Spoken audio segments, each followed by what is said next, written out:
Yeah.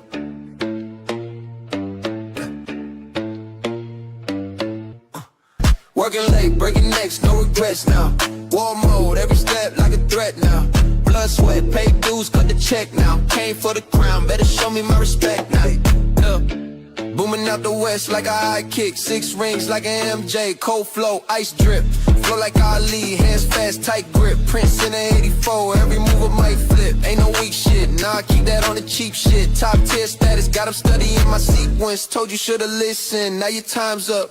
Bruce Lee, focus, every move lined up. I'm on it, Jet Li when I said free. Feet light, hands work sharper than a jet ski. Jackie with the stunts, running up the funds. Flipping every loss, I'm the chosen one. I'm gonna do it backwards because niggas been stealing my intro. I don't know what the hell what that shit was in the beginning of the intro, but hey, it is what it is. It worked itself out. StreamYard is tripping, but we are not. We are here. So Football Friday, how you doing, brother? Hey, I'm pretty solid. Could have been wish was on better days. We'll get to that later, but overall, pretty solid. Yeah. Like you said, we'll get to a little later. Last week we opened up, a little somber because we had the Dallas Cowboy player who took his life. Yes. So this week we're gonna have a sandwich. Yeah. We're gonna be happy on the front end. We're gonna get a little touchy on the end again. Yeah. But we are going to have some fun today, but we're going to start off with a story that I came across early this afternoon. I thought it was a dope story. Didn't hear too much about it. Elijah Schultz. For a lot of people who probably don't know who Elijah Schultz is, Elijah Schultz. I'm just going to play this first. Oh. God damn it. Yeah.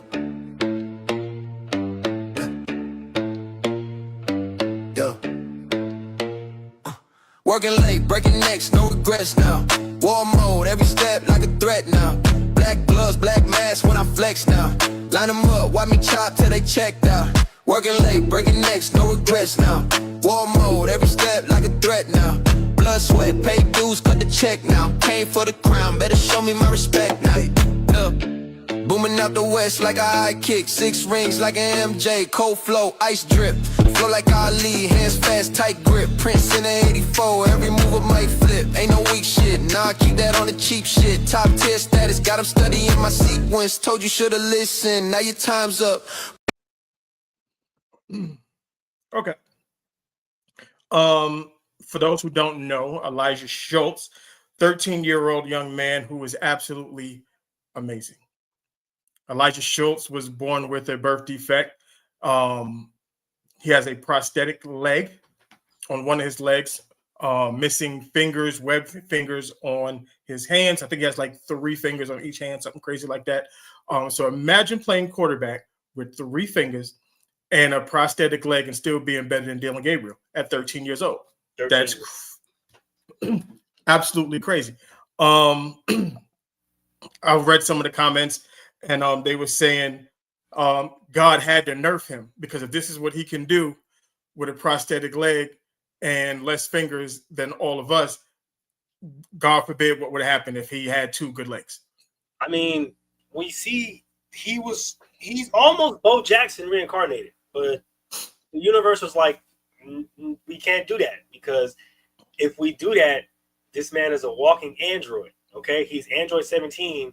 And we can't have that into the football world. All right. We had a running back already this year run for like 700,000 yards during one game. Okay. You can't have that. And then a 13-year-old that was squatting as much as he's squatting, deadlifting as much as he deadlifting, and then running as fast as he running with a prosthetic leg, and he missing like 7 fingers. Right. Okay. And I didn't put the track highlights in there. He broke 2 records running track. He does the 100, the 200, and the 4x4 relay. Yeah. A dog. Yeah. And has the nerve to play baseball and is a pitcher. Yeah. Look, the kid, the amount of fuck it in your system to be that driven, to be great. Not good, to be great. He's no, okay, I don't even say good. Some people wouldn't even be functional in this state. Well, this kid is amazing.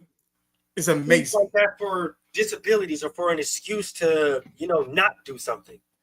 That man literally said, hold my Capri Sun, because he ain't holding hold my Capri Sun, son. Because hold that's my Capri Sun, okay? Because I'm about to go out here and go crazy on these. What, like, it don't matter. Yeah.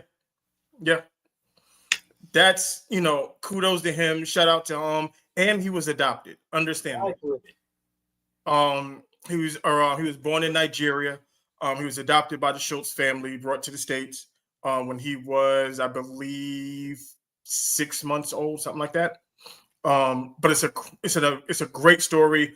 They did something. They did like a little short on him during the Super Bowl last year, but I don't believe it caught any traction.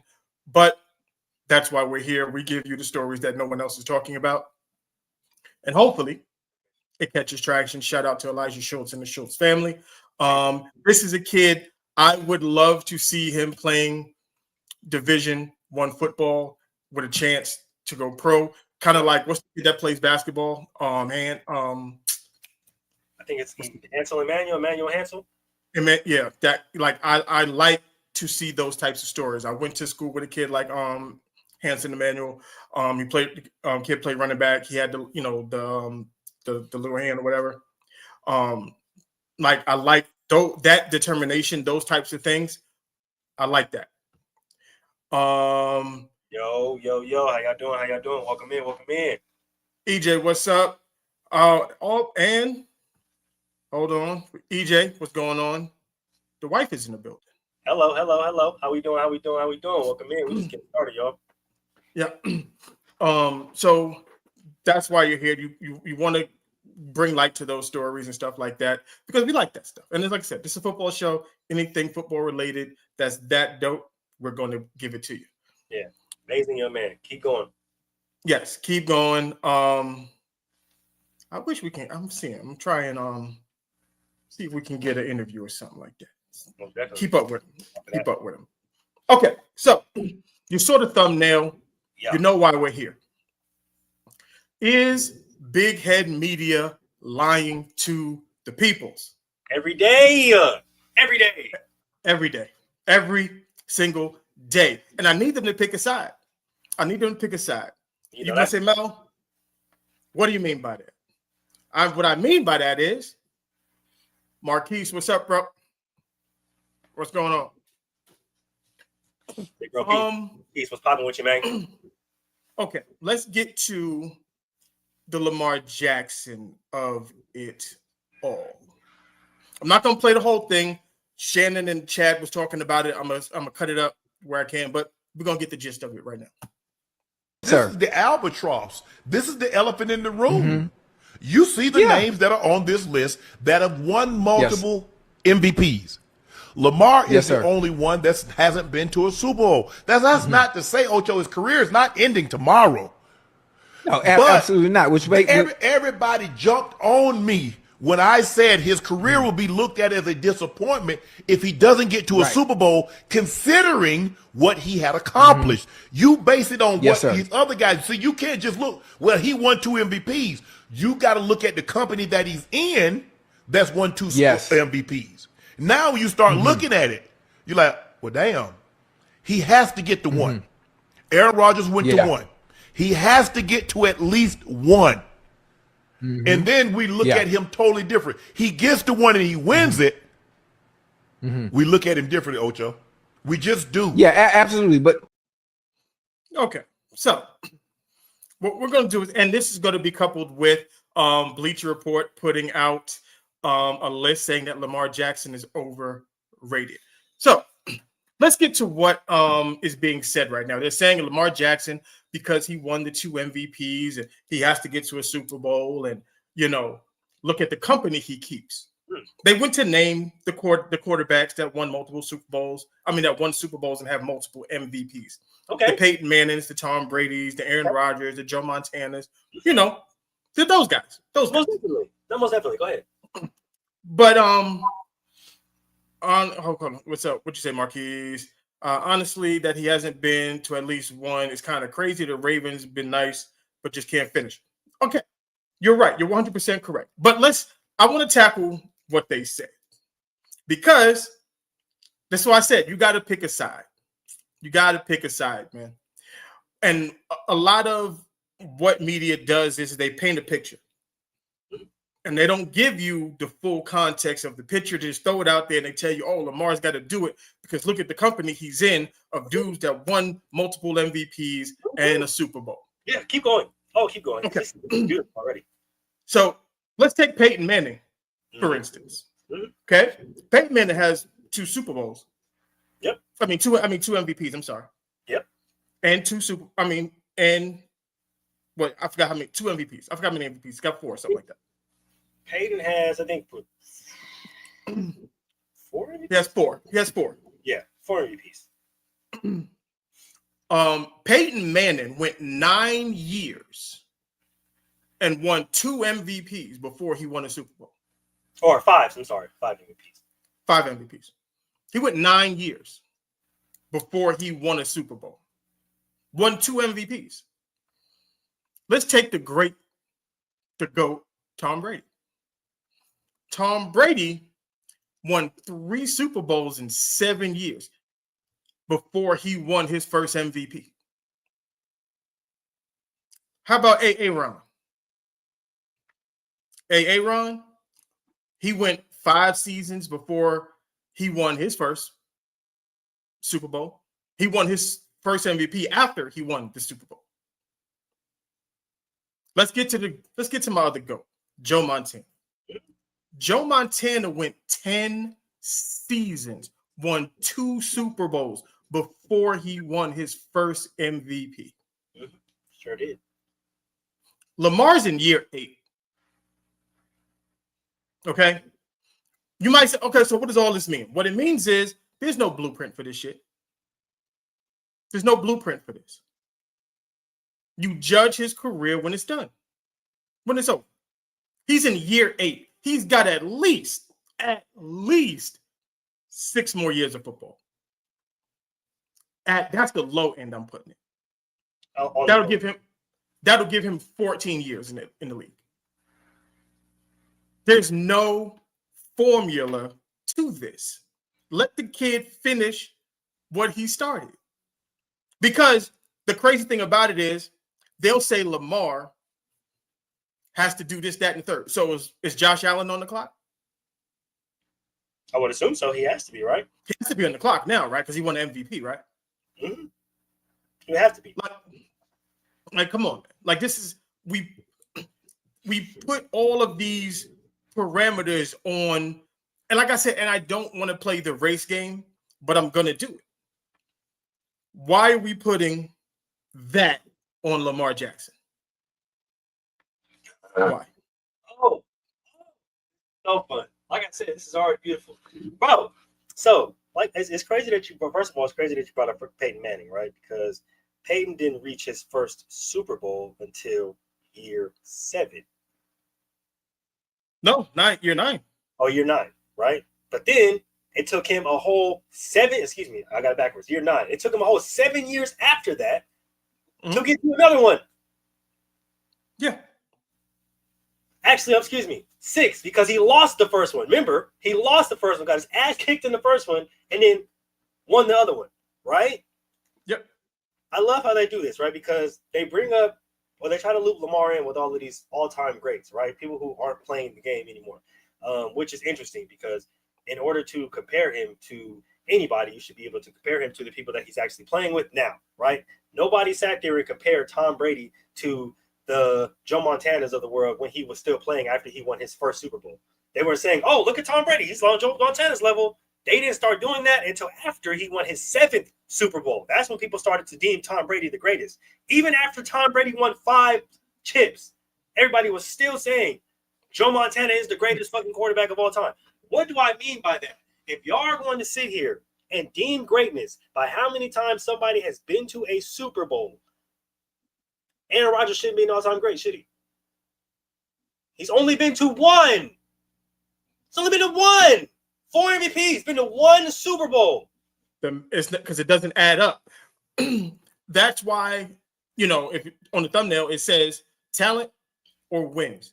How do we gauge and how do we rate these players? Like, what is it based off of? Is it based off your talent and how good you are as an individual player?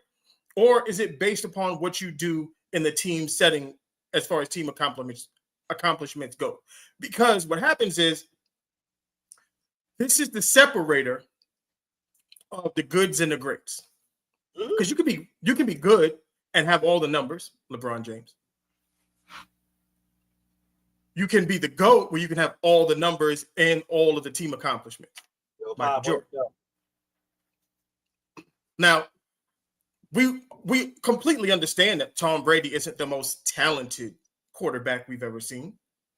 He's the most accomplished when we're talking about what you ask a quarterback to do. That's to go win games and win football games. Most definitely. That's what we do. Now, all this is, like I said, you know how we do. We tie it all into a bow as the show goes on. This is a slow walk. We're going to slow walk everything. You holding your hand to this. I'm going to ask you a question real quick, Mel. You consider Drew Brees an all-time great, right? Do I consider Drew Brees all-time great? Yes. I'm just saying, in normal football conversations, when you talk about Drew Brees, but if you talk about top 10 to 12, 15 quarterback all time, yeah. People consider Drew Brees an all-time great, right? Mm-hmm. How many MVPs Drew Brees got? It's a good question. One?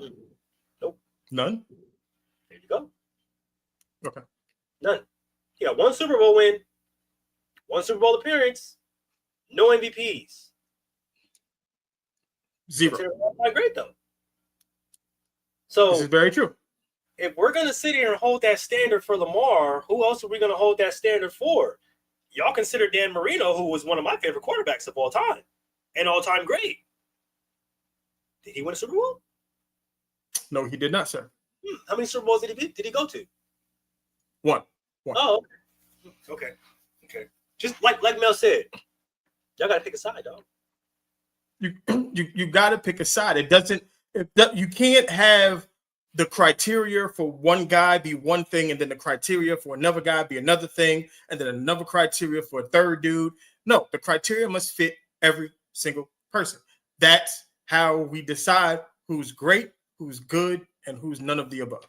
There you go. That's how we do it. Yeah.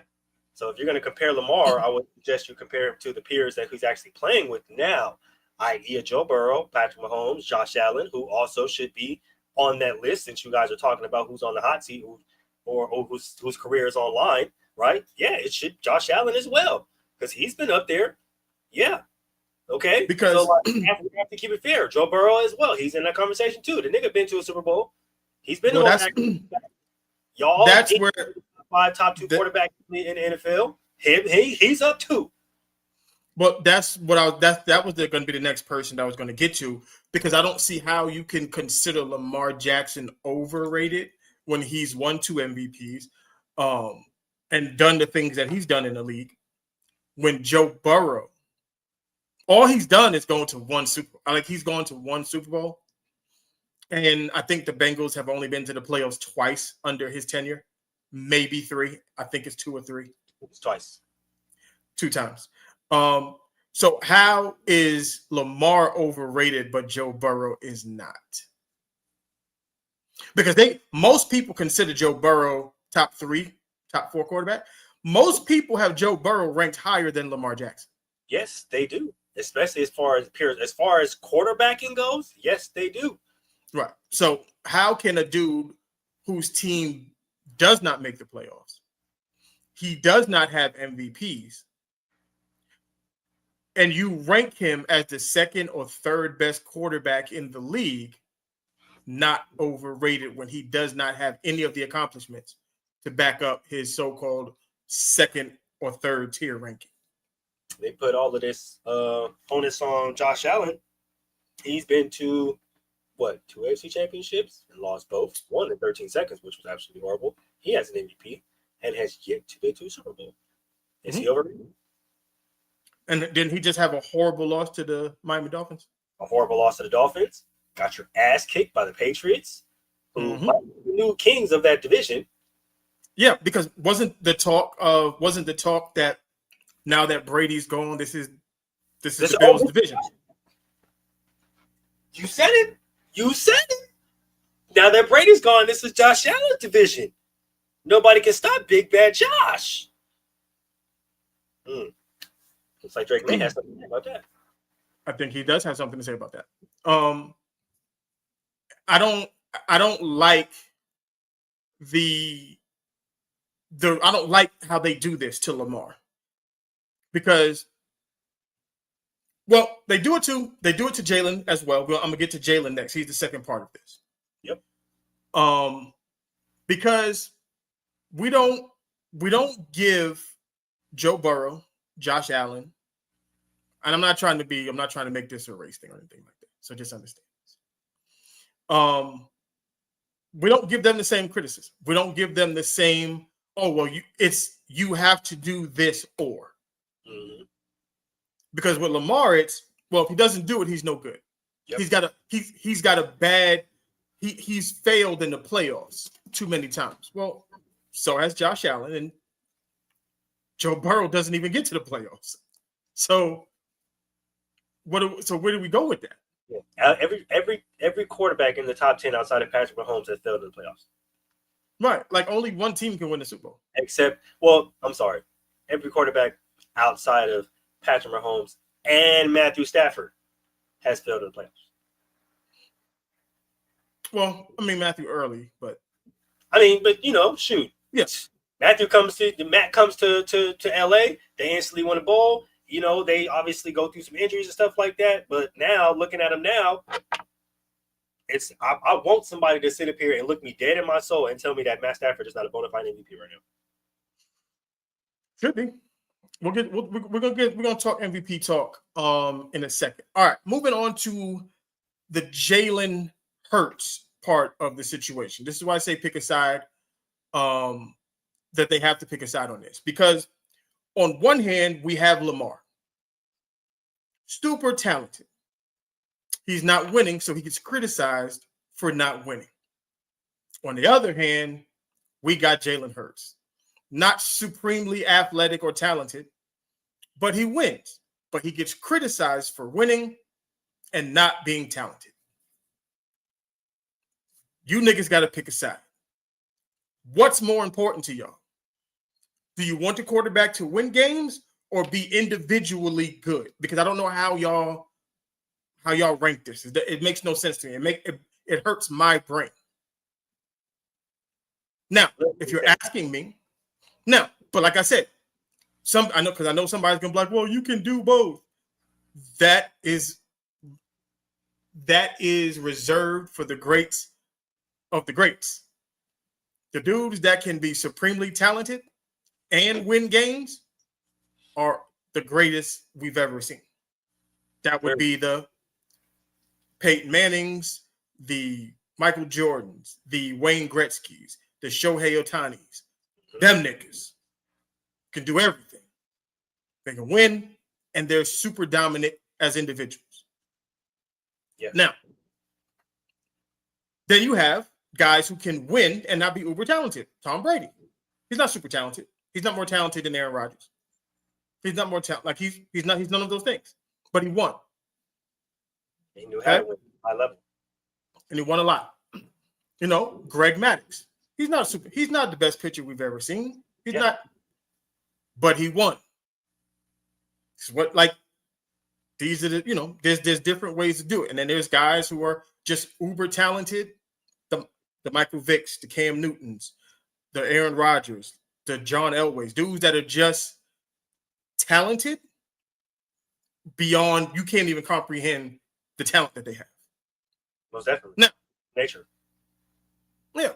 So we got to pick a side. How are we going to break this down when it comes to the ranking system? If you ask Melvin, if you're asking me, it's a little bit of both. but winning is the ultimate factor for me.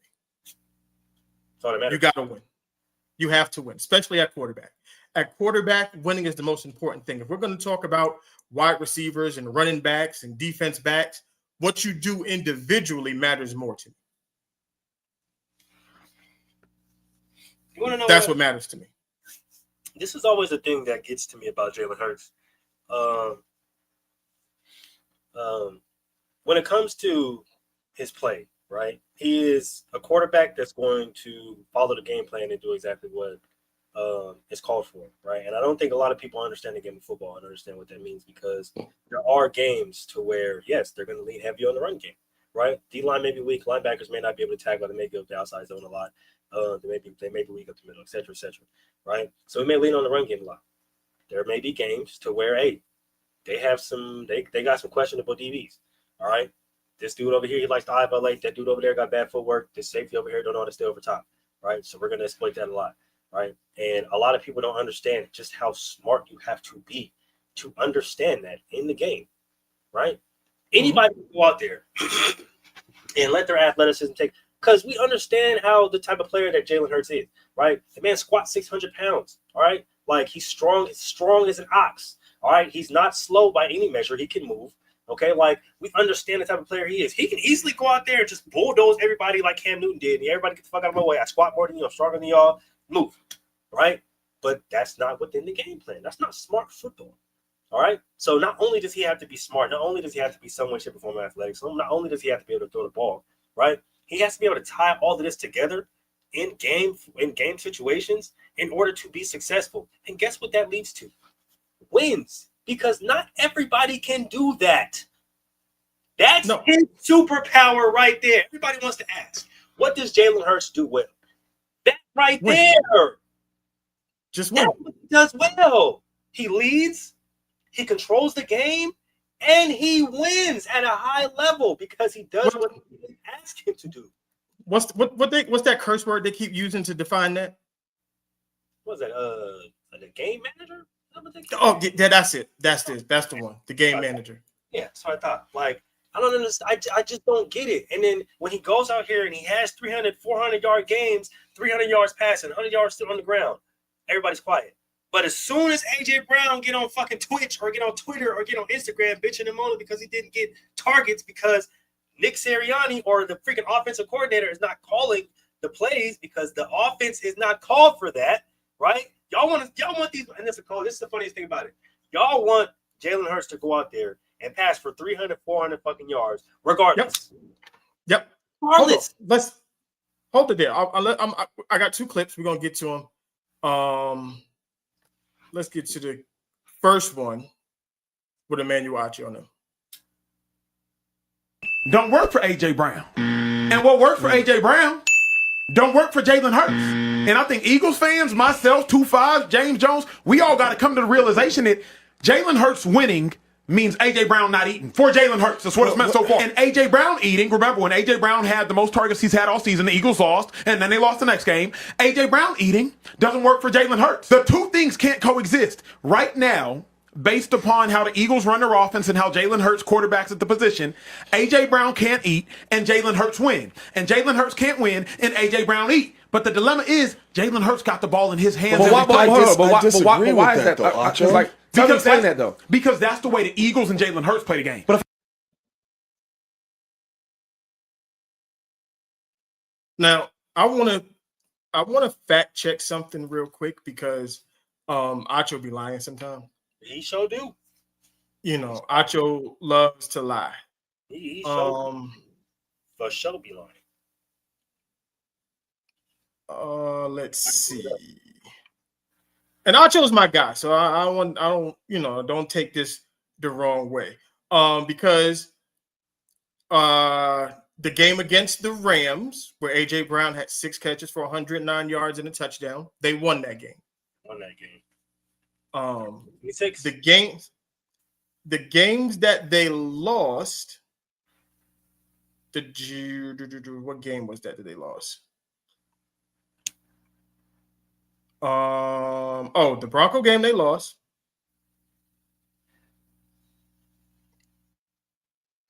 Which He didn't. AJ Brown had 5 catches for 43 yards. Like that was not his good game. I don't know what he was talking about then.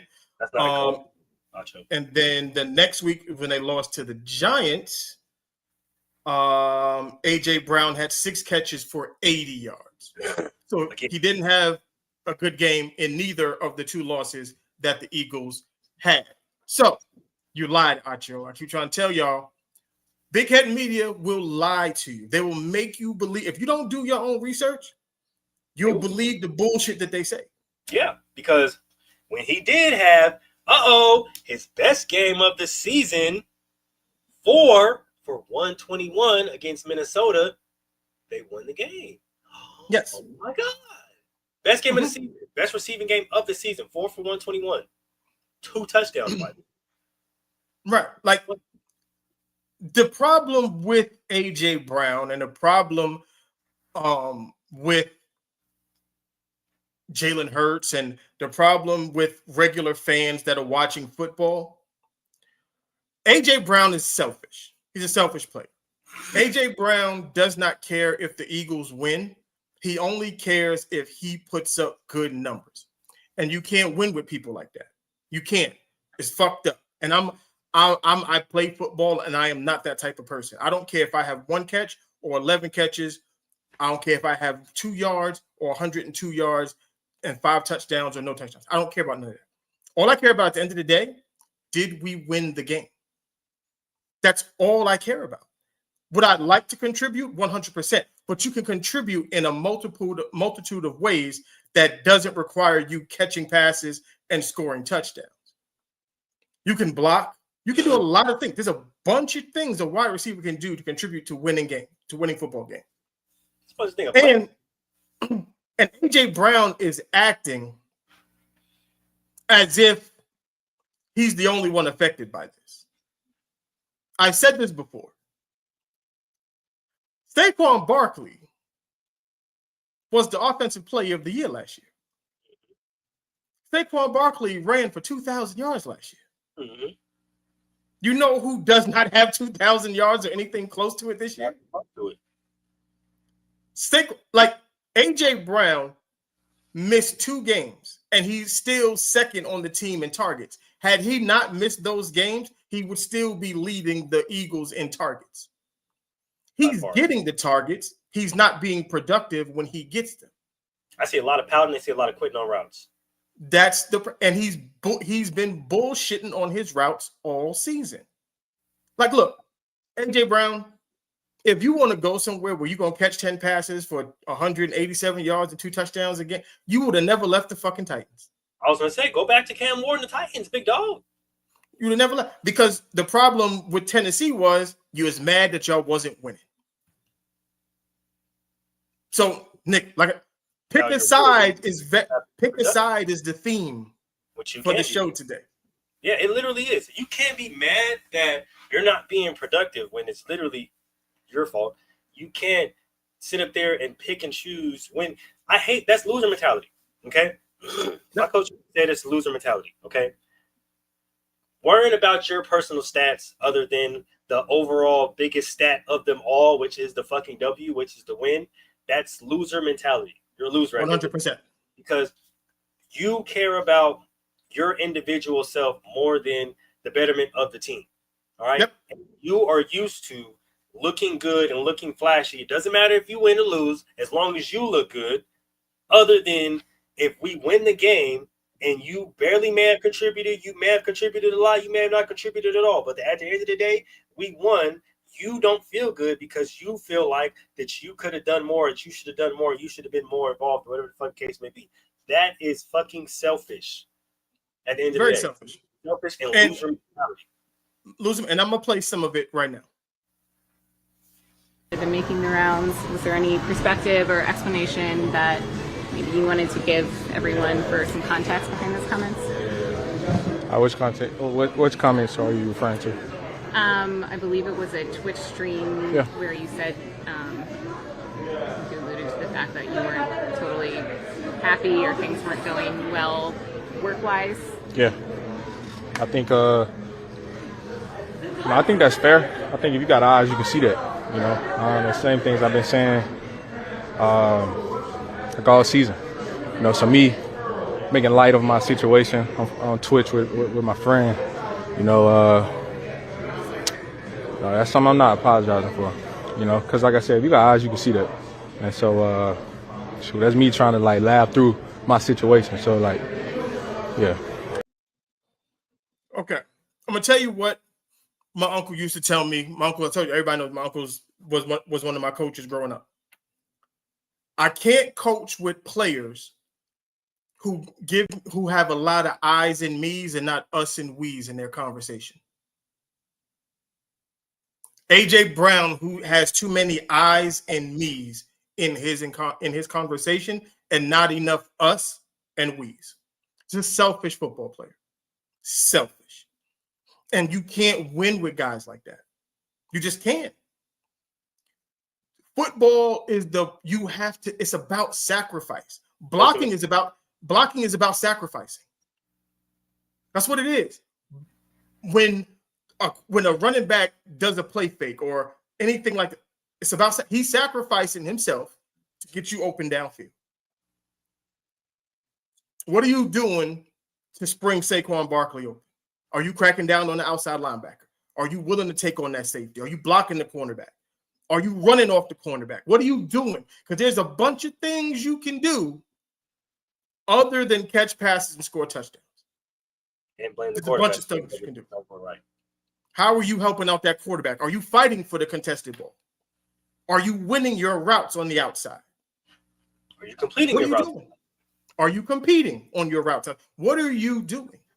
And because all he hears is about my situation, my this, my that. The fucking y'all are 7-2. Number 7-2. Number 1 seed. First round bye coming your way. Like I just don't get it. I don't understand it. Like I said, it takes an incredibly smart person to follow the game plan to a T, right? Mm-hmm. And if you're so upset with how everything is going, right, then obviously when you do go talk to the offensive coordinator, or you do go talk to the head coach, right, and you guys do have these meetings, it don't translate to shit because you're still quitting on your routes. You're still not completing your routes through fully, right? I don't see you stacking. I don't see you trying to win at the line. I see you getting pressed. I see you getting pushed out of bounds. Like, there's no competitive fire, right? This is the same guy who sat up there and said that winning the Super Bowl wasn't enough, and he's right back to work. I didn't see it. I haven't seen it all season. I've been seeing you pouting. I've been seeing you crying. I've been seeing you, oh, this isn't going my way, and oh my God, bro. Justin Jefferson has been through freaking 2 quarterbacks all freaking season. A freaking backup, and then a young quarterback that's still trying to learn the game. Do you see him all he does is stand by his fucking quarterback. That's all he does. Literally, that's all he does. Jamar Chase, the best receiver in the fucking league, ain't said shit. Ain't said shit about no quarterback. Not Jake Browning, who came in there and tried to do things through 5 fucking interceptions his first start. Ain't said nothing. Stood by that man. Joe Flacco, as old as he is, ain't said nothing about the dude. Not a damn thing. As bad as Geno is, how many of his fucking receivers then came out and said some shit about him? None. Come on, dog. And you won a Super Bowl with your quarterback, and you bitch. Like, y'all are actually winning. Y'all are successful. And when the game plan calls for you to be you, you're you, and everybody gets the fuck out the way. You and Devontae Smith have great games. You know who I don't hear talking? Devontae Smith. Nope. I don't hear him saying shit. I wonder why that is. You should probably take notes from him. I mean, Marvin Harrison Jr. He's playing with fast feet and Jacoby Brissett. He just started getting the ball last week. Starting quarterback, franchise quarterback, looked at him and said his rookie year and said, it's not my job to get him the ball. Ain't said a damn thing yet. That's crazy, bro. Y'all are winning. You have a smart-ass, athletic, strong quarterback who understands the game of football, who understands when it causes for you to be you, for Devontae to be Devontae, for freaking Saquon to be Saquon, and for him to be him, and for the Eagles to just be the Eagles. Shit, everybody mad that they're doing the tush push and this and this and that. Bro, if it's working, it's working. If I'm power O 5 times in a row and y'all can't stop it, and what do you expect me to do? Throw to AJ Brown because he's pounding on the sideline? Hell no. You can all I care, big dog. We gonna keep running the ball, and guess what? When we come turn up in the locker room, whether you mad or not, because the ultimate stat is we won the game. Right. And Mullet, you notice just like I noticed. Week to week, doesn't the game plan change? The game plan can change shit play to play. Like, but I'm just saying, going into the week, we know that, all right, okay, if this team can't do this, this is what we're going to do, and this is what we're going to take advantage of. And like you said, we can get in game, and everything that we thought we was going to do is going to now change. Yeah, instantaneously. We can get into the game, and that starting corner can be out with the cramp or a foot injury right before kickoff. Oh, bet. Game plan change. AJ, we're going to you. So, how is a quarterback supposed to have trust and faith in you if you don't have faith and trust in him? Because the first thing I'm going to do if I'm Jalen Hurts, guess who's not getting the ball? Yo ass. Dallas Goedert going to get 10 catches. What? Devontae going to get a bunch of. I'm going to look at Saquon. Look, we might not be able to run this stretch and get these zone reads going, but yo, hit these flats. I'm going to throw you a couple screens, hit you in the flat. We're going to work this out. Him over there, fuck him. Fuck him. Yeah. We'll figure it out. Getting all of his targets. Because the game that he missed, didn't Jahan Dotson have a pretty good game? There we go. Yeah. Hey, shoot, next man up. That's football, baby. So I'm just trying to figure out how is Jahan Dotson in your space, and he didn't have any problems doing what he did, but you somehow have a problem when you're in the game. Now, mind you, coordinator. And I put this stat out there just so everybody could understand. And I'll do it again. AJ Brown has 31 catches on 54 targets. And it was way worse than that a couple weeks ago. Way worse. Everybody else on the Eagles had a higher than 70 completion percentage when Jalen Hurts was throwing them the ball, except for AJ Brown. His shit was less than 50. Yep. That's because he's lazy on his routes. He doesn't do it. He doesn't contest the ball. Like, sometimes, because niggas get mad, sometimes you just got to throw it up to a nigga. Well, they did that. But you know who was lazy? Right. AJ Brown. They've done it in multiple games. Y'all can go back, and every single time I pointed it out, nobody says shit. This is the reason why I say it. When he goes off and passes for 350 yards, everybody's quiet. Jalen Hurts has done this multiple times. He's given AJ Brown multiple opportunities. The Rams game. Mm-hmm. Did we the not Broncos game? They would have. Broncos they game. would have won the fucking Broncos game had he kept running on his route. Quit the route, but again, mid-route. He did not run his route, so the ball got thrown. The ball got overthrown because he was bullshitting on his route. Quit the route. Like, come on. Like, AJ Brown has to do better and be better. That's it. Point blank, period. Everything, you're not going to have 100 yards and fucking 5 catches every game. That's not how that works. Yeah. And that's the thing. If you want to be looked at as that guy, then play like that guy. Yeah. You want to be looked at as the best receiver in the league. You want to be looked at as the most dominant receiver in the league, all this stuff. You're not playing like it. You know what didn't get talked about enough? Him being on the sidelines reading that book. Yeah, because what are you doing? Why aren't you engaged in the game like everyone else? Like, this is the reason how I know. Like, I ain't gonna lie. Like, some of this football shit, you know what I mean? It's this shit kind of tiptoeish, bro. Because we understand education is important. Okay, I'm not sitting here saying that education is not important. All right, they all dropped out and got a GED. But like I said, education is important. Okay, I'm not sitting here saying that education isn't important. All right, but if my coach seen me on the sideline or anybody else on the sideline with a fucking book that wasn't the playbook, come on, bro. What are we doing? Like, and it's 2025, so like, you got tablets, you got technology. Like, there are a plethora of ways to stay engaged in a game other than busting out a random ass book and reading on the sideline. Like, it's selfish. It's like I said, it's loser mentality, bro. Like, that's just something that you don't do when you're winning, right? You can contribute to a win, you can contribute to a loss, but at the end of the day, like, you're a team. Y'all do this shit together, right? So if you're gonna sit here and put all the blame on your quarterback and be on a Twitch, which is a public stream, that's the thing that was frustrating about it. Like, him being on a public stream in Twitch, because it's not like it was a private stream. It's not like it was just him and his homie, like, and they're just like doing their own little private watch party. Like, nah, this is a public stream. They posted it on social media, so like, you wanted this to get out. And the fact that you just doing that and you are voicing your frustration, trying to laugh through your pain. Laugh through what pain? That's the thing I don't get. Like, laugh through what pain? The pain of you winning just because you're not contributing more? Like, I don't understand when it comes to these players and sitting out for $1 million when they already have $20 million in the bank. Like, you already have 20 M's on the contract and you sitting out for $1 million. You're upset that your team is winning because you're not averaging 127 yards a game, 10 catches. That's not what the game plan calls for.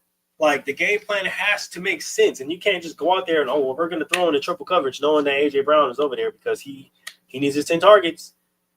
A.J. got to have his 10 targets, man. Like, that don't make no sense, bro. It's counterproductive, and the thing about it is it doesn't help the team win. Like, last year, yeah, you were successful, but you were winning at the same time, right? And Saquon was really successful, but everybody thought that, because Saquon is successful, A.J. Brown's not having a good season. No, A.J. Brown had a really good season last year.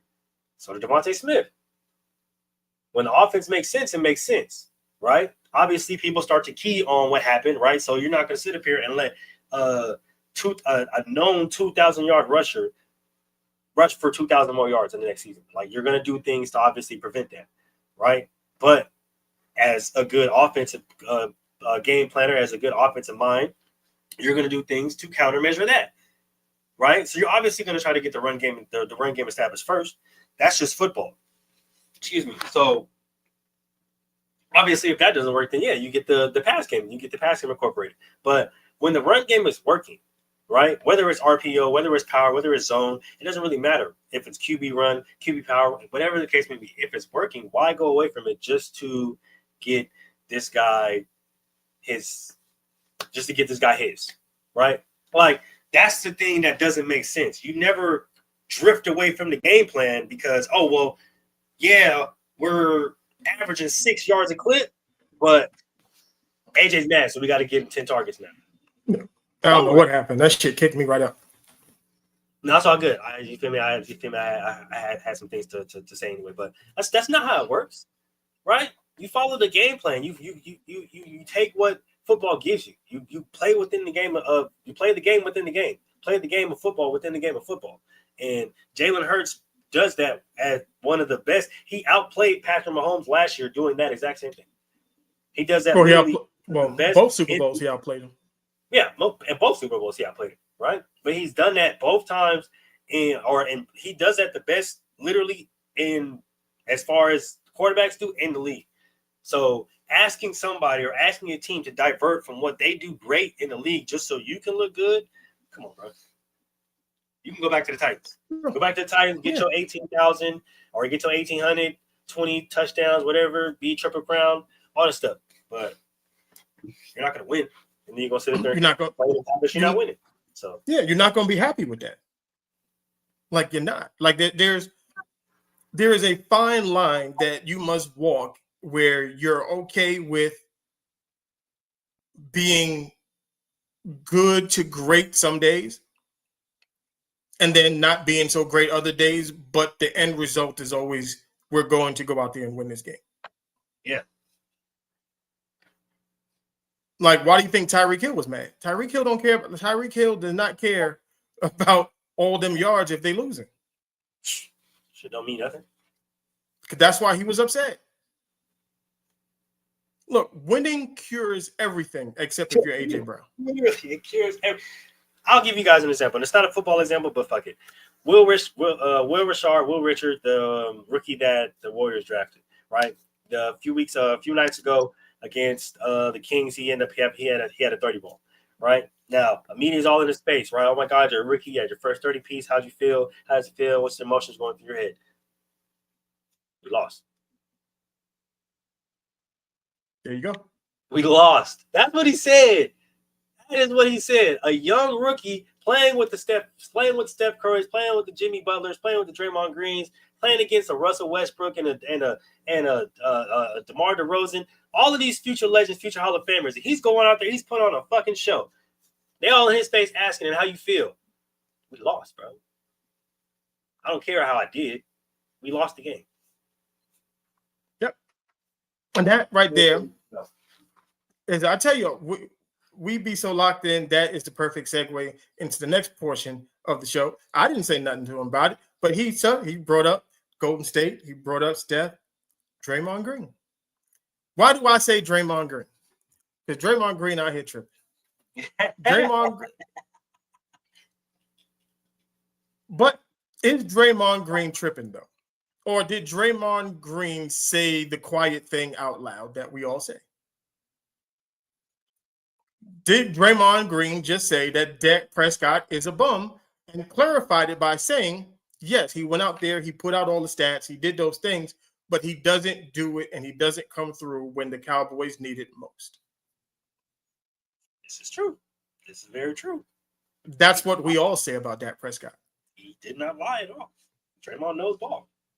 Yeah, like it now. Did it sound crazy to some people? 100%. Absolutely. But he said the thing that we all say.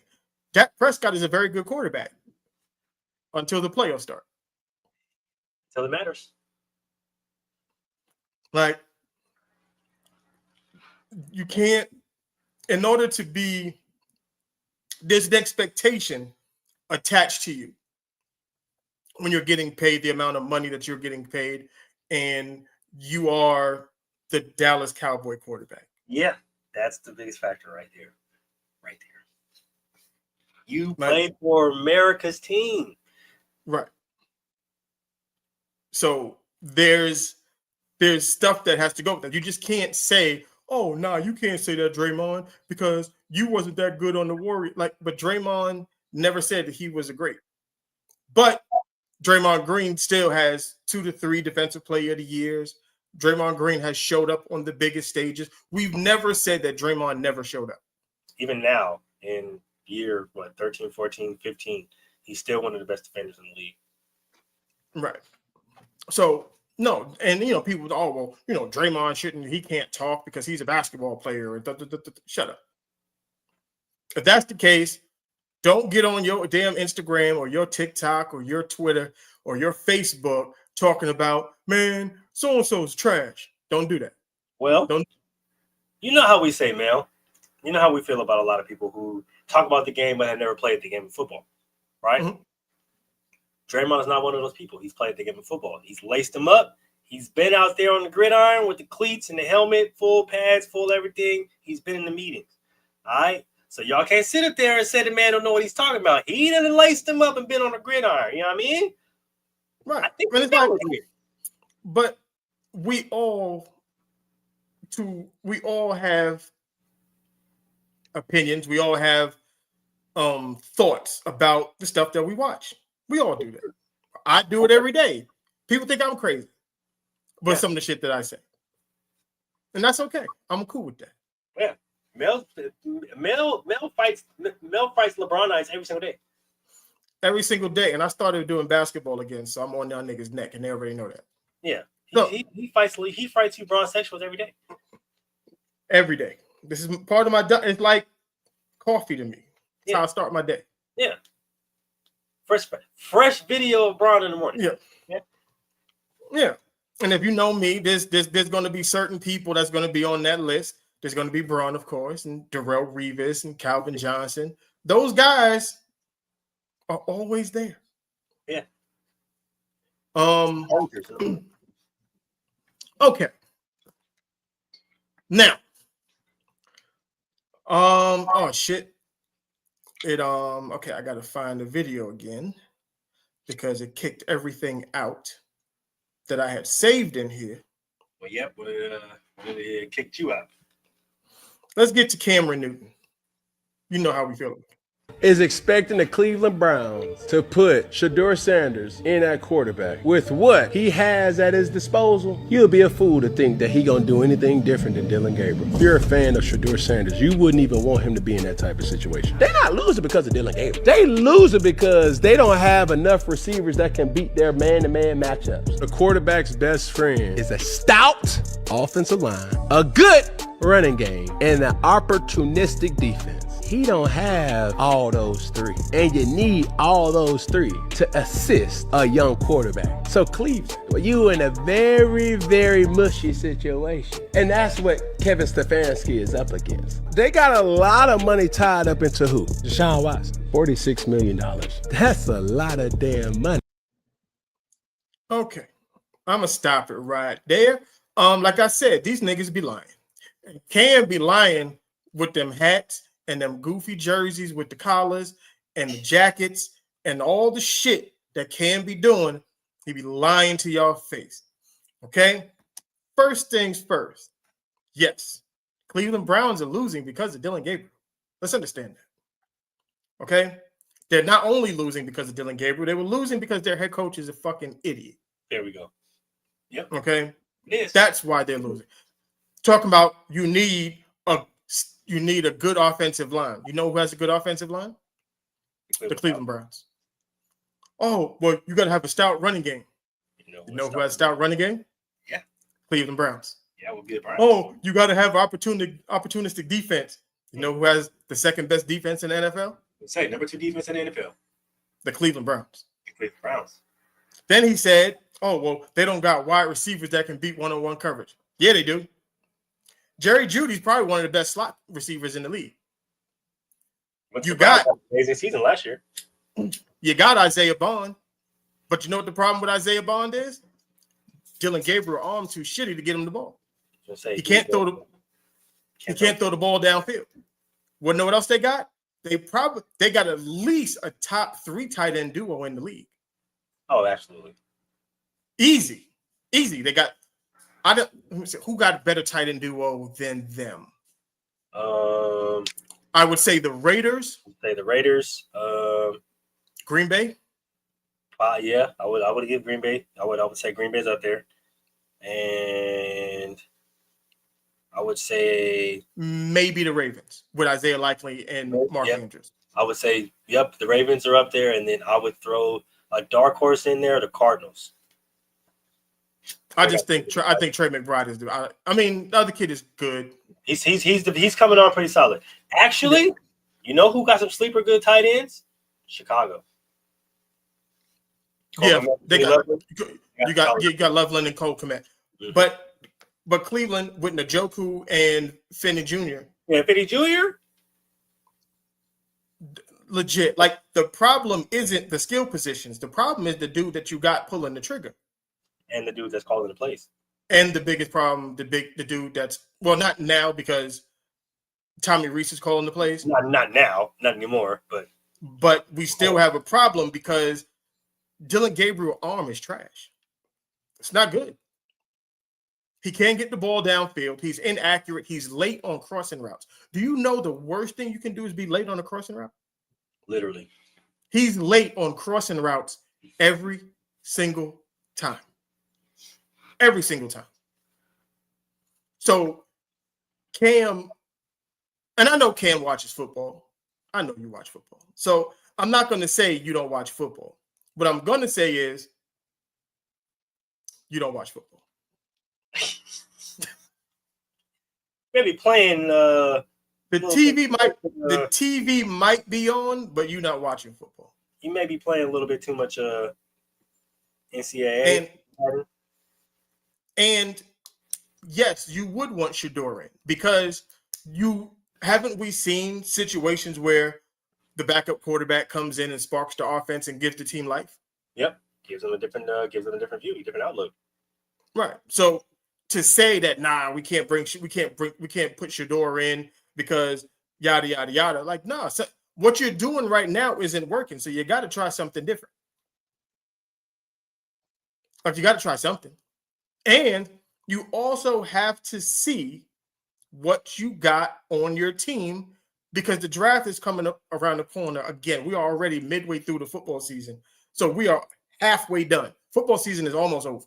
Again. About to miss football again. So if you're the Cleveland Browns, knowing the draft is coming up, knowing you got all these first round picks, you need to know what the hell you're dealing with at quarterback. That would make sense. I would say so. Like, it only makes sense. So again, this is part of the lies they tell y'all. But that's why you come here. That's why you watch the show. We're going to give it to you raw, unfiltered, with no bullshit, no GMO in this. That's what we do. Straight organic. It's what we do. Brian Daboll. Up out of here. Gone. Kaputs. Out of here. We told you. It had to happen. It had to happen. Like, One there's down. One down. That's one down. We got one more. But I think Stefanski, I think they're not going to embarrass him. So they're going to give him the season. And then that'll be it. That nigga should be clipped tomorrow. Should be clipped. Should definitely be gone. 100%. I did see two things. That was let's get the Giants and I'll get back. I'll stay with since we was on the Cleveland Browns. We'll finish up the Cleveland and I'll jump back into Brian Daboll. Okay. So I did see two things that were very interesting to me about this whole Cleveland Browns head coaching situation. Two names. One, I think we both said, we pretty much brought up both of these names, but one of them is a real possibility. And the other would be something that everybody would just be like, oh, you know what? Yeah, we figured that. The first one would be Deion Sanders. Coach Prime, coming to Cleveland, coach's son, do the damn thing. I'm okay with that. I figured, hey, if it don't work with Stefanski, you bring in Pops, let Pops handle it. Yeah. Do what he does. Yeah, let Pops take over. Right. Now, the other one I really like. If y'all know me, y'all know I'm a Gruden guy. So apparently, John Gruden is in heavy consideration for that Cleveland Browns job. So what do you think about that? You know what? Chucky is in talks for a lot right now, but I know how much he wants to come back to the NFL, and I know how much he's been itching to get his hands on another young quarterback with an offense like that and a defense like that. And I think if you give somebody like that an opportunity to come in there, kind of build his own coaching staff, mold the quarterback with his offense, because we already know the offense he's going to come in and try to implement with probably some new upgrades. Yeah, I'm not gonna lie to you, y'all. I know a lot of people don't like it, and I know a lot of people are, gonna do their bitching and moaning and all stuff like that, have their little think pieces. But John Gruden is going to be coaching in the NFL come 2026. Mm-hmm. Oh, easy. I like Gruden to the Browns. I think he loves Shador. That's the one thing. You got to have a coach who likes the quarterback, so you got to have that. With that defense, those weapons, the type of offense that Gruden wants to run is already right there. Mm-hmm. It's all right there. I also heard, now this would go crazy, primetime to LSU.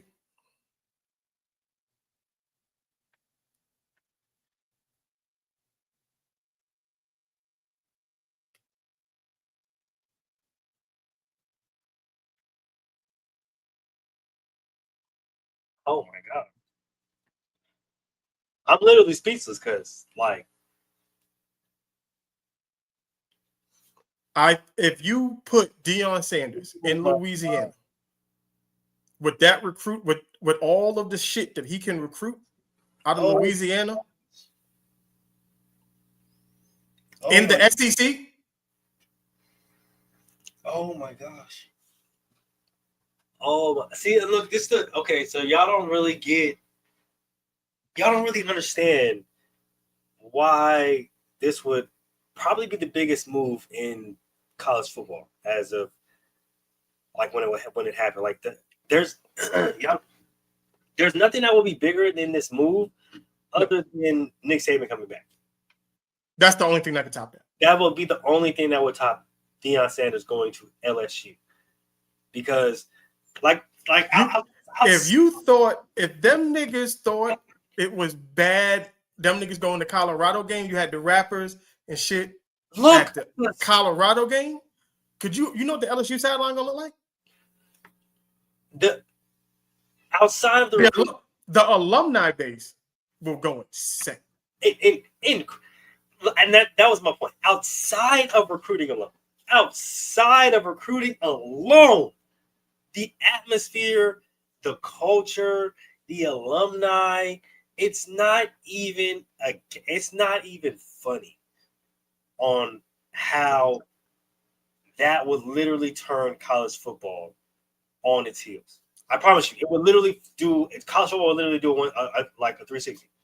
No, you thought the transfer portal was nuts. Deion too in LSU. Come on, bro. Come on, dog. Come on. No, that's insane. That's cheating. That's literally because I'm telling, like, the culture from LSU alone, y'all don't understand unless you've been there, unless you've been in that type of environment. And I'm just thinking about it. I'm picturing it now. The chants, the songs, Boosie, Wayne. Oh my master. Oh my God. Y'all don't even understand. Y'all really don't get. It'll be stupid. Oh, stupid. God. It'll be absolutely ridiculous. Anything ever. Nah. So now, do I want Prime to leave Colorado? Of course not. But see, the problem is there's a lot of people saying that he sucks and it's time for Deion to go. He's been there 3 years. He only had one winning season, all that bullshit. I'm like, it's only been 3 years, dog. It's only been 3. Like, coach for hundreds of years before they get fired. So, and if you think that he's going to leave Colorado and no one's going to want him to come to their school, that's why LSU's being brought up. Yeah, with these coaching vacancies up right now, stop it. Oh, stop it. Penn State already tried to lure Urban Meyer. Yeah. Like, are we serious? You really think that if Deion is available, LSU's not on that line? Come on, bro. You don't want Deion in the SEC. You can't have Deion in the SEC, bro. That's literally cheating. No, especially somewhere like LSU. That's worse than putting him at Florida State. Right. And that's just moderate. That's worse than putting him at Florida State. I promise you. Because the recruit. You got to think, the Bama job is probably going to be open. The LSU job open. Who else? The Penn State job. Yeah, Penn State job's open. Depending on what the Notre Dame coach do, that might be open. That might be open. Depending on what the Oregon coach do, that might be open. Like, if y'all want, you want Deion in Colorado. You don't want him outside. You don't want him outside. Oh my gosh. You don't want him to go to, and I'm not saying Colorado isn't a notable school, so please, but you don't want him to go to one of those schools. And y'all know which school I'm talking about, okay? One of those prominent history-driven schools where it's, you know what I'm talking about. The culture's different. Who's the head coach at Florida? The sports are different. Who's the head coach at Florida? They were freaking just talking about him earlier. He would go there just to fuck with what's the cornerback? Damn. Cremoni McLean. That shit would be fucking hilarious. He'll go there just to fuck with that nigga. Hold on, I'm trying to figure out who the hell a coach. Who is the Florida coach? I did it the hard way. I could have just went to Google. I went to ESPN and did some more shit. Man, right? Shoot.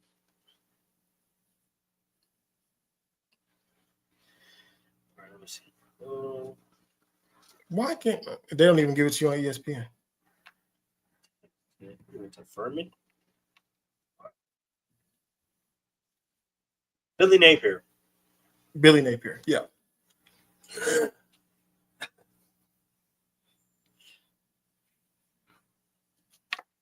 Well, they fired Billy Napier. They did. So Florida's open. So Florida is open. Yeah, Wow. y'all better keep Deion ass in Colorado. Wow. Oh, all them SEC jobs are open. Y'all better keep Deion ass in Colorado. Keep Deion ass in Colorado. You don't need him in the SEC.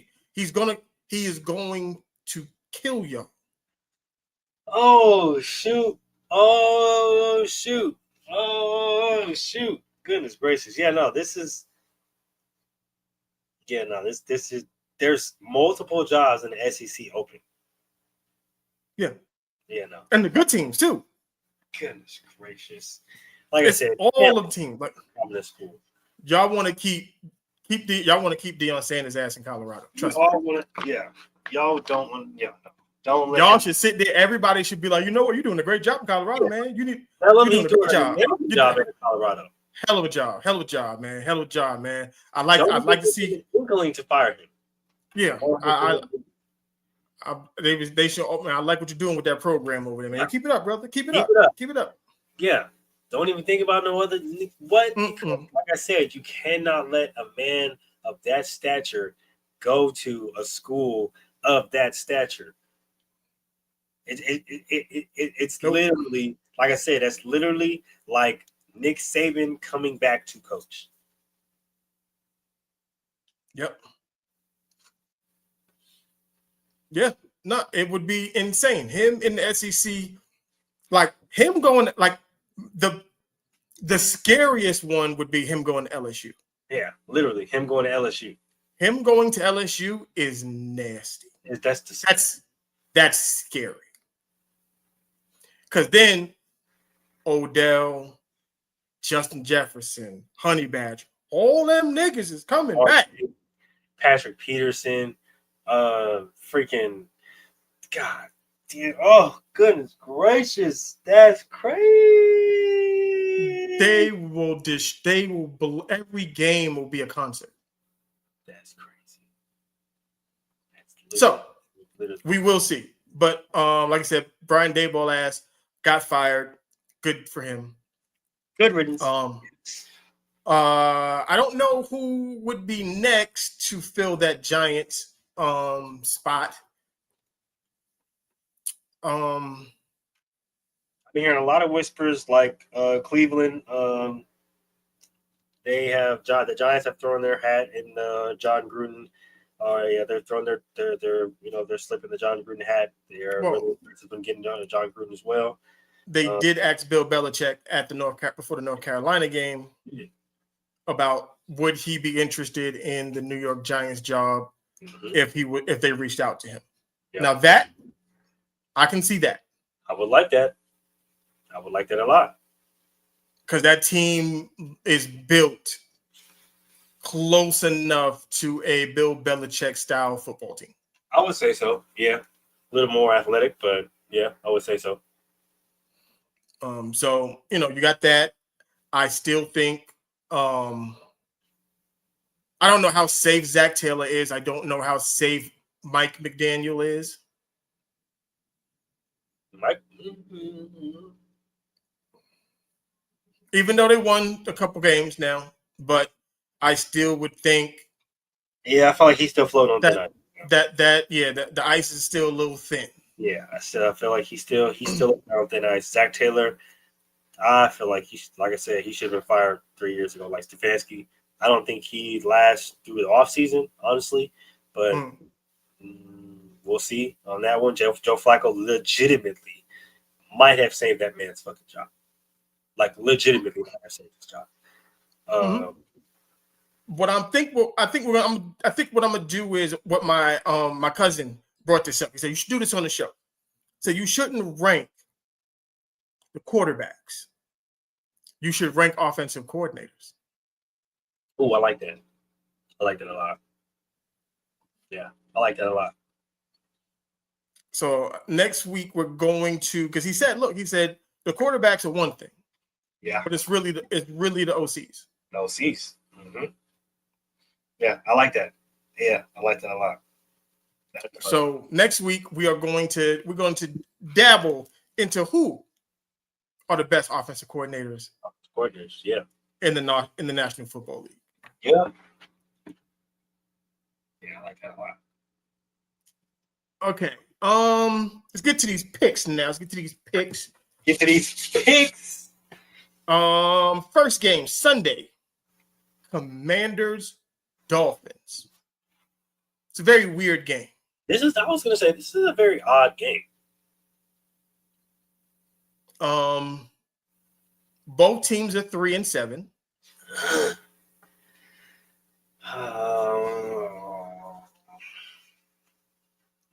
Can Tua and the Dolphins do it again? Or does Magic Mariota come And this game is in Madrid. and it's overseas?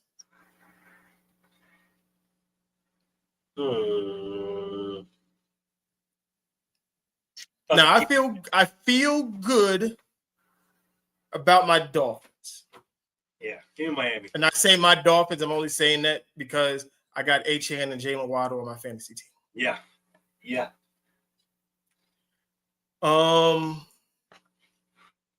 Yeah, but Commanders is really my team outside of the Raiders. Gotta know it.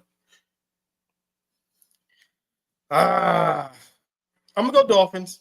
I'm gonna go against the grain. I know I hate doing this. Yeah, no, I feel you. I feel like Mike McDaniels is coaching for his job now, and he's doing a pretty solid job. He definitely is coaching. He's on his last life right now. Yeah, oh, most definitely. Some of y'all play hardcore in Call of Duty. You can't die. Yeah. And you doing everything in your power when your health is low. Mm-hmm. This is Josh. This is Mike McDaniels right now. He's in the corner right now, camping. Okay. He is camping heavy. Very heavy. Next up, we got. We didn't talk too much about it, but I guess we'll get into it real quick right here. Arizona Cardinals, San Francisco 49ers. Jacoby Brissett named QB1. And no fast feet. No more fast feet, dog. That's crazy. A lot of people are speculating that Kyler Murray may have played his last down in Arizona. I believe he did. Of course, one of the teams that was linked to fast feet. The guys out here in the silver and black. Yeah, I seen that. We've been going through a lot of turmoil right now. All right, they're not so sure about Chad over there. Pete is getting some whispers. Okay. Well, no, did hear this though. I am in Vegas, so I get some of the information maybe a little faster than others. Absolutely. So the word around the campfire is ownership not all too pleased with Mr. Carroll. Mm-hmm. And there may be a change before the season is up, and them promoting one Chip Kelly to head coach and allowing him to go get his quarterback in said draft this year. seeing that he does have ties with the guy that everybody is considering to be the number one quarterback coming out in this draft, and one the kid from Oregon. I forgot his first name. Something more. Dante Moore, I think that's the name. Oh yeah, I thought you were gonna say Saiyan, but no, remember the quarterback. No, Dante Moore he recruited Dante when he was at UCLA. With UCLA, yeah. Wow. Okay. I mean, don't get me wrong. At first, I'm kind of skeptical because we understand how Chip Kelly is as a head coach, and we've seen that, and we understand how that will go and how that has been. Now, I'm not saying that times haven't changed and he can't evolve as a coach. Some people do need different stints at different times. Going back to college may help, and then they come back to the NFL and they're successful. So there are juries out on that. But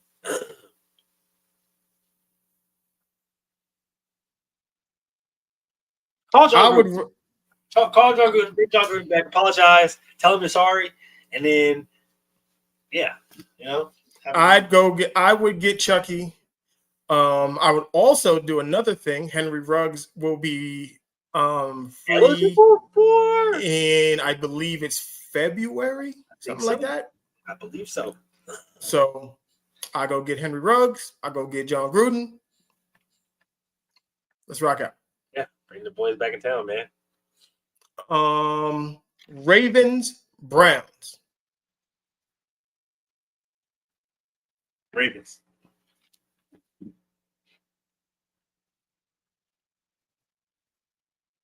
Ravens, yeah. They've been on a turnaround since Lamar got back. Yeah, I'm gonna go. I was leaning because I was thinking about what the defense could do to the Ravens offense, but then I was like, well, the Ravens offense, if you need to pick me up, playing against Dylan Gabriel can do that. That is true. That is definitely true because he's gonna throw you a few. Yeah, if not, he's gonna throw the turf a few. So yeah, you're gonna get a couple sacks because he not gonna get rid of the ball. Well, for somebody who's supposed to be mobile, he does not move at all. No, he sucks inside the pocket. So I'm gonna go Ravens as well. Steelers, Bengals. Okay, let me be the Steelers. Are the Steelers on upset alert? Let me be the first to say it. I need an upset alert button. Let me be the first to say it. Let me be the first to say it because nobody has said it yet, and I'm kind of confused as to why. But fuck it, the Steelers are not a good football team. I've been saying it. The Steelers. We've been saying it. We've been saying it. I'm not gonna use I's and me's. I'm gonna use us and we's.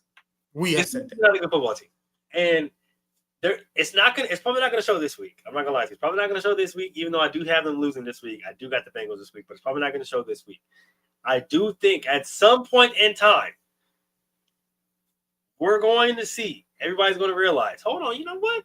These guys actually may just suck. And I can't wait for that moment. Hey, I'm here. I told everybody, Mike Tomlin is not going to make the playoffs for the first time in his coaching career, and it's all going to be because of Aaron Rodgers. And I'm going to stand on that. I'm going to stand on it 100%. So I'm taking the Bengals with the upset. Oh yeah, no, most definitely they're gonna lose this game.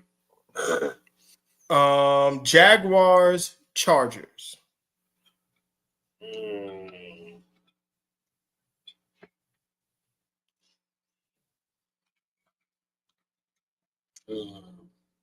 I'm going Chargers. And side note, I know you don't like the Chargers. I know. I know it's tough. No, it's fine. It's fine. I'm gonna go with Chargers. They've been playing some really good football lately. Justin Herbert's been playing really good. Despite the injuries on the offensive line, they look really solid. As you know, they've been dealing with a lot of injuries in the backfield as well. Still look really good. That passing game is starting to come along. Defense still playing at a high level, right? Side note,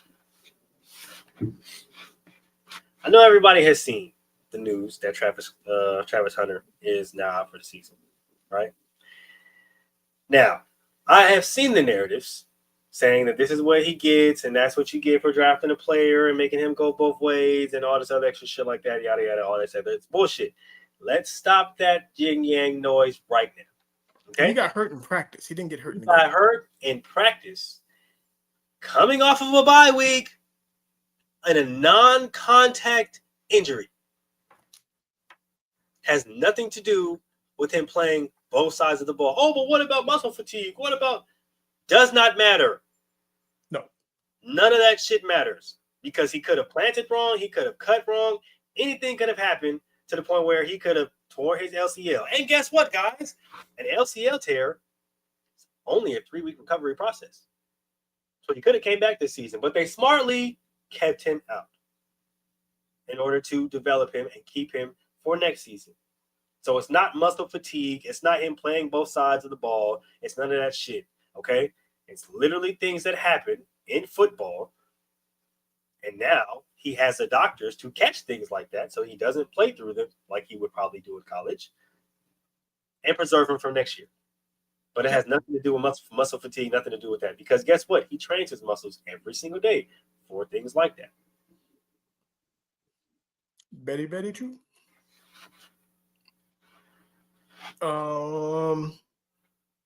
Okay. Some Buccaneers Bills. Okay, so look. Baker's been getting a lot of disrespect lately. And Baker has, and I'm gonna blame this mostly. That defense can't stop the run. Oh my God. I ain't gonna lie, that defense, they can barely stop and run the nose. So this game, I'm taking Baker and the Buccaneers. I'm taking Baker. This game solely relies on if they can keep James Cook under control. Yeah, that's gonna be. I think this is gonna be the running back off. This might be a running back off. Is Bucky Irvin back yet? I don't think so.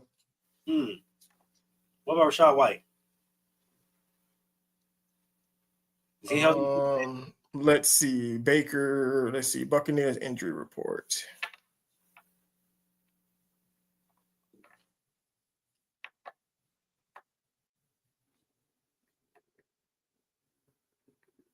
Let's see. Okay. Week 8. All right, fair. Yeah, no, I think I got a. I think this is gonna be the battle of the. It's gonna be a battle of the runners, man. I think Rashad White gonna have a nice little resurgence. Bucky Irvin's not on. No, this is week 4. Nope. We are in week 8?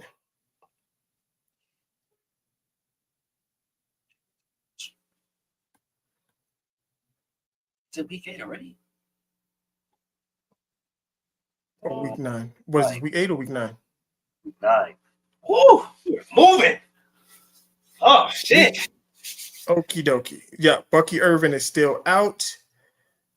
Vita Vea's out. Oh, that's gonna be tough. Fuck. Ooh, that's gonna be real tough.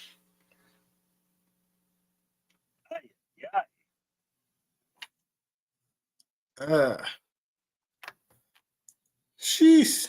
All right. Chris Godwin is still out. The Vita Vea one is the one that bothers me. Yeah, that was a big one. I'm not gonna lie to you. That's a big blow. Still going with Tampa Bay though. Give me the Buccaneers, man. Real Shake and bake. Shake and bake. Real bounce back.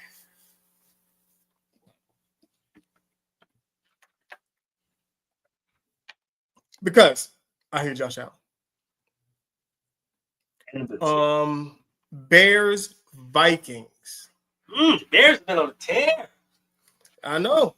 This is a tough game for me because we got King Lightskin and JJ. Those are my guys. Yeah. Wait. We gotta refer to JJ as you feel me? What he calling himself number 9? When number 9 into the room, it's a different kind of game, man. You know. Oh man, that JJ is crazy. I promise you, that man is crazy. He's a lunatic. Hey, I love it. I ain't gonna lie to you, I love it. I'm a fan because that man like talk his shit. Okay, he's confident. I like it. Give me the Vikings in a bounce back win. I think the Bears been on a little bit of a high note lately. You know, Kayla's been putting together some fourth quarter comebacks, but I think the Vikings defense comes up big this week. I'm gonna stay with light skin. I'm gonna stay with King. I think the Bears put the stamp that they coming for the division. I was gonna say that they for real. I like that. Definitely. Yeah, I'm gonna go with light skin. Yeah. Next up, Texans Titans.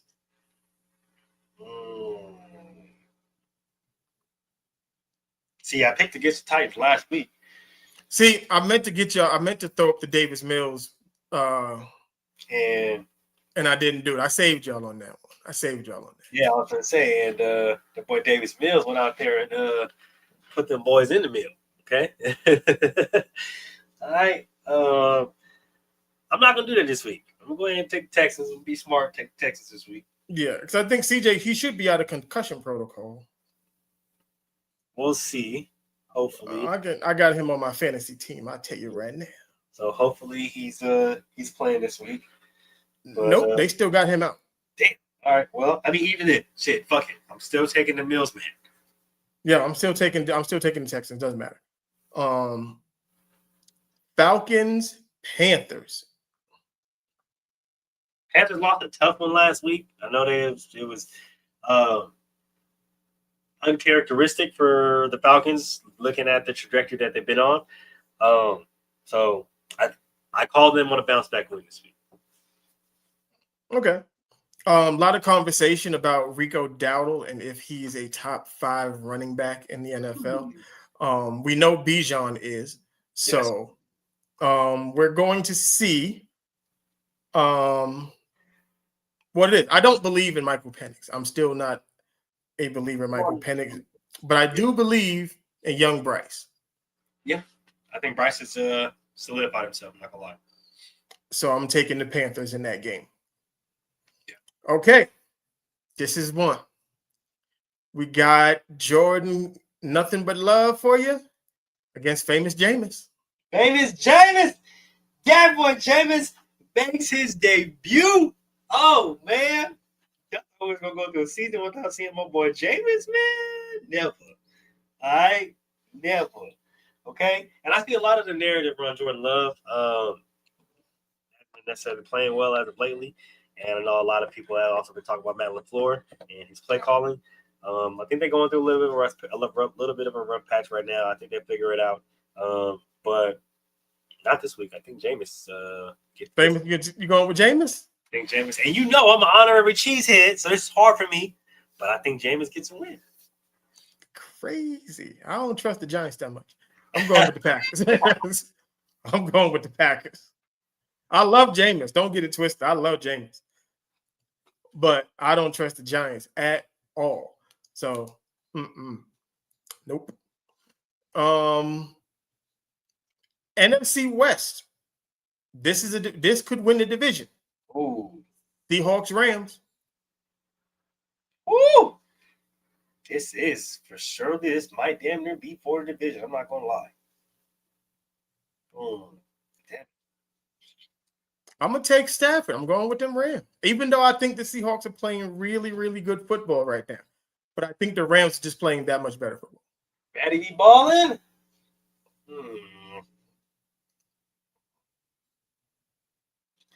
Matty be balling, or you got that boy Sam stealing my Bradford over there. God damn it.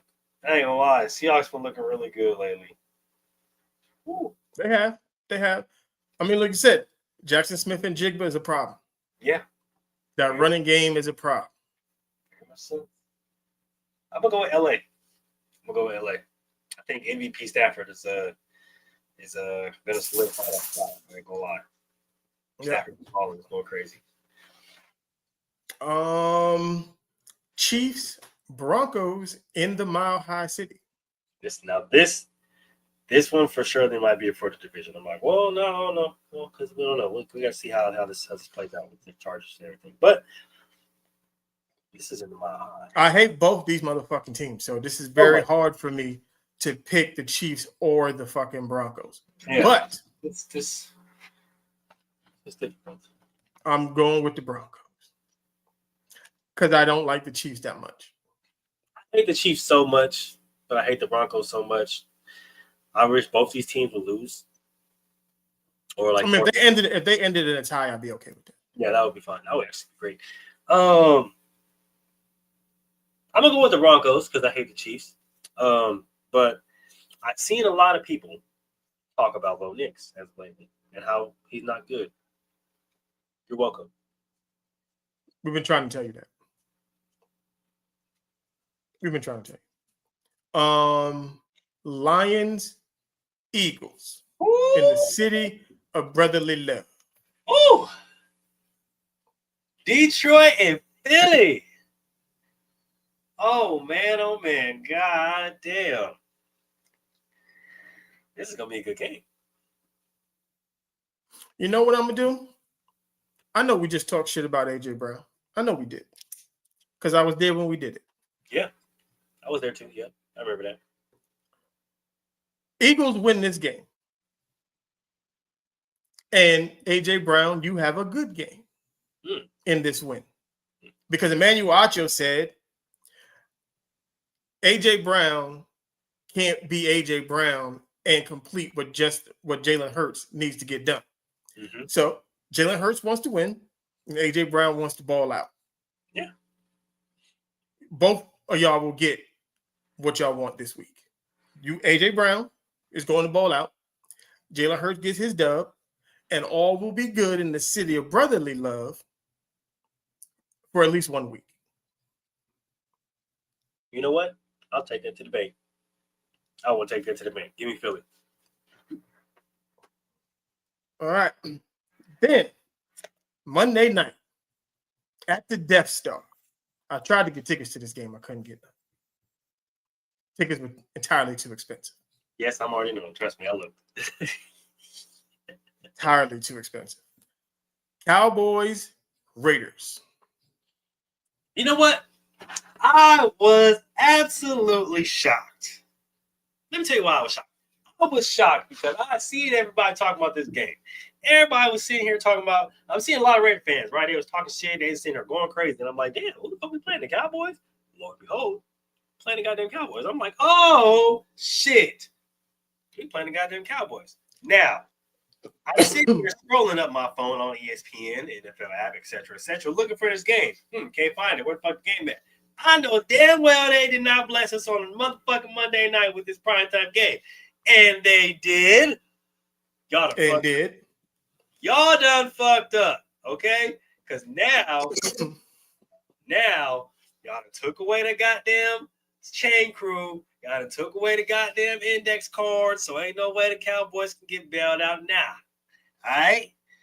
If I need Eugene to have a good game, Monday is the day to do it.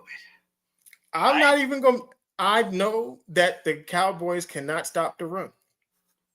And if there's one thing I know the Raiders got, is a good old nice running back. Yes, we do. Good old nice running back.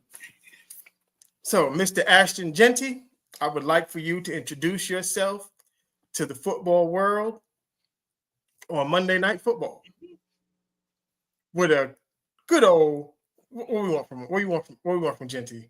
About 175, 2 tubs, 3 tubs? I said, give me 178, 3 tugs, and just for good measure, we're gonna have Draymond's statements come true, and I need at least 3 sacks from Max Crosby.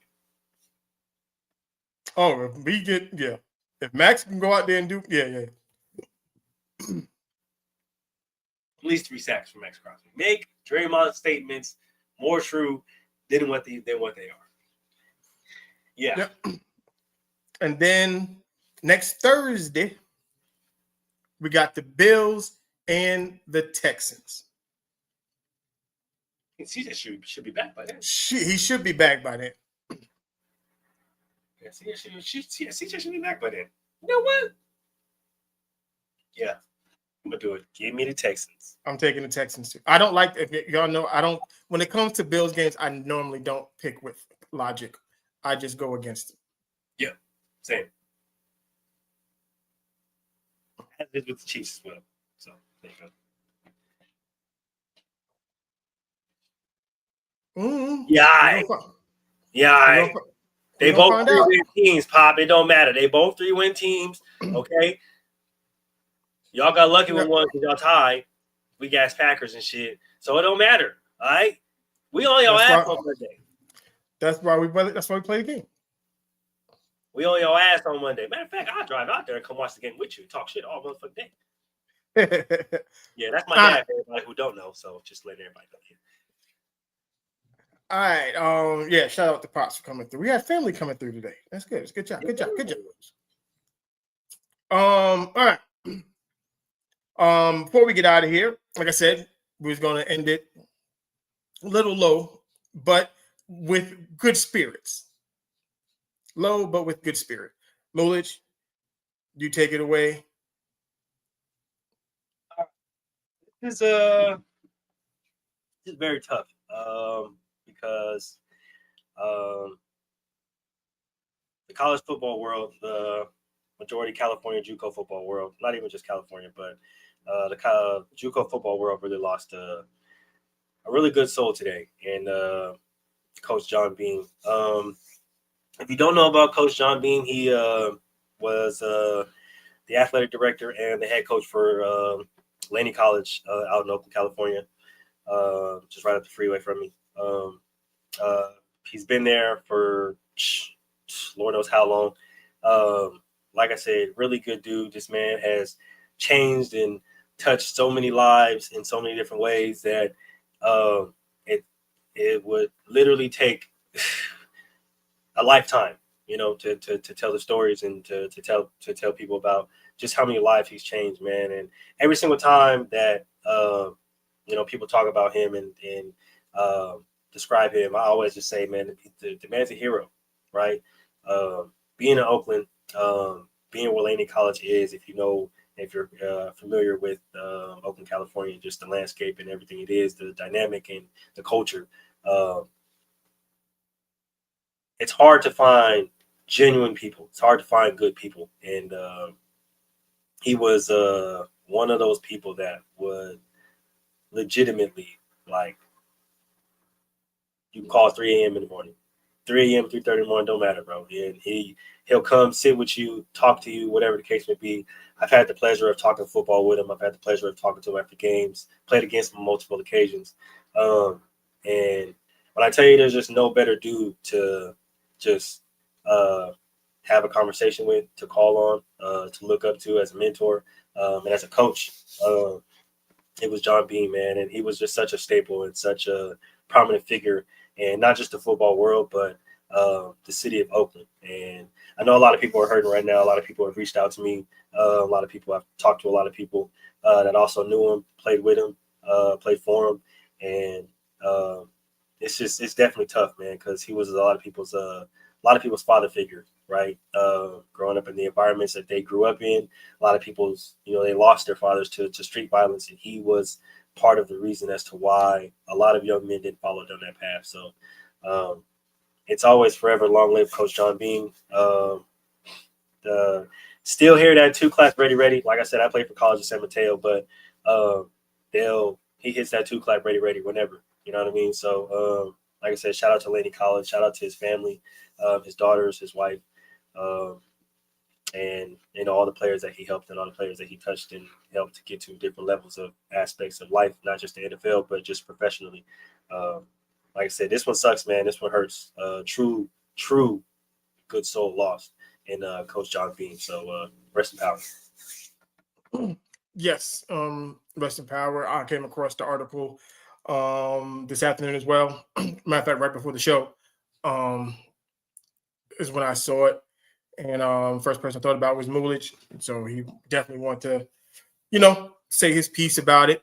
And, I'll see if I can incorporate some things, but we'll see what we can do. You know how I am. But also the same way that the college football JUCO world lost someone, the NFL lost Paul Tagliabue. That was my commissioner growing up. He followed Pete Rozelle, or succeeded Pete Rozelle. Paul Tagliabue is the architect of what the NFL is as we know it right now. Free agency, the salary cap, the expansion, all of these things. The reason why the Saints are still in New Orleans is because of Paul Tagliabue. Okay? The NFL became this monster entity that it is under his watch. Great. Everybody knows how I feel about Roger Goodell. I feel like Roger Goodell is the best commissioner in professional sports right now. I would go as far as to say is Paul Tagliabue might be the best commissioner of all time. That's just me. I could be biased because I'm a football guy, but I remember all of the things that Paul Tagliabue used to do. Like that was me growing up. Like I remember all of those things. So to hear, that he did pass was kind of somber because, especially somebody like me, I'm 47. I'll be 48 next month. You start to realize time is going, and the people you used to watch, used to see, they get to moving on. Yeah, it's definitely. So with that, we're going to end the show, but we're going to end it. Nice little tribute to Mr. Paul Tagliabue. I keep saying Roger Goodell, Paul Tagliabue, and we're going to get up out of here. We will see y'all next week.